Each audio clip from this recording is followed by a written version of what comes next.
If we take our images inserted file, you'll find that there are a number of worksheets with images, smart art objects, shapes and screenshots already inserted for us to look at and explore formatting each of these objects.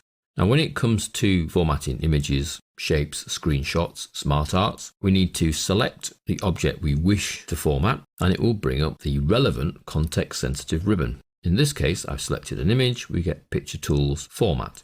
Now if I go to the Shapes sheet and select a shape, you see we get Drawing Tools and Format. So a slightly different set of properties.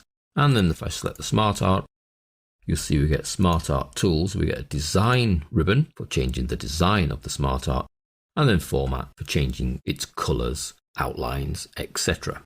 Let's go back to the images first. So the images one brings up Picture Tools Format. And in here we can change a picture style section. Here we've got little drop shadows and curves, etc. And that will be applied to the selected image. So I could have a trendy effect. I can control the picture border, choosing from our theme colours or standard colours or different thickness of that border. So I could go quite thick on the border and choose an awful green colour. There are picture effects. So we have shadows. You can see with all these effects, they preview as you hover, so there's no need to actually click OK and see if it works for you. You can just hover and let it take effect. So we have reflection, another set of options. And you can see a reflection of the photograph appears below. Bevel, that sort of buttony shape. 3D rotation. And you can see that the picture really then does get twisted about from all angles. Once you find an effect you like, you simply click and that effect then is applied to your image. We can crop images using the crop tool. So you choose crop and then you can actually pull the edges of the image in. You can see this girl will now be missed off. And from that side, and then that girl will be missed off. Perhaps there's too much white area at the top. That's the area I would like to crop to.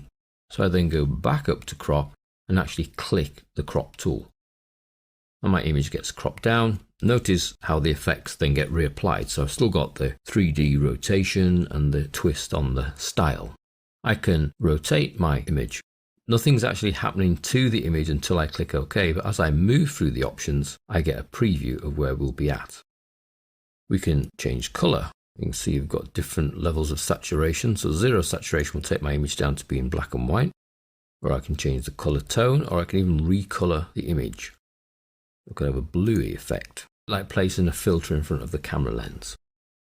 So we'll go into the middle on the saturation and we'll have no recolor. So any of your images can be affected. You simply select, come up to the Picture Tools Format and then choose the effect you're after or the recoloring you're after. I'm going to go with that one for the horse. And then the little girl. Have that twist there. And the car. Can have a little circular blur outline to it.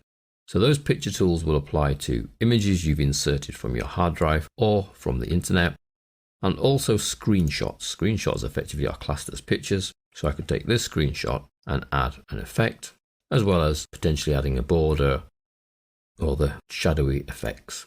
So that's the picture tools. Now with shapes, it's slightly different. We select the shape, we come to drawing tools and we have a format ribbon. But this will allow us to change the shape fill, so the color.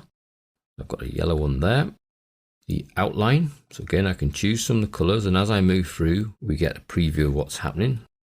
I can go for a much thicker line and even perhaps dotted. I can affect word art styles. Well, that will not affect this particular box because there's no text.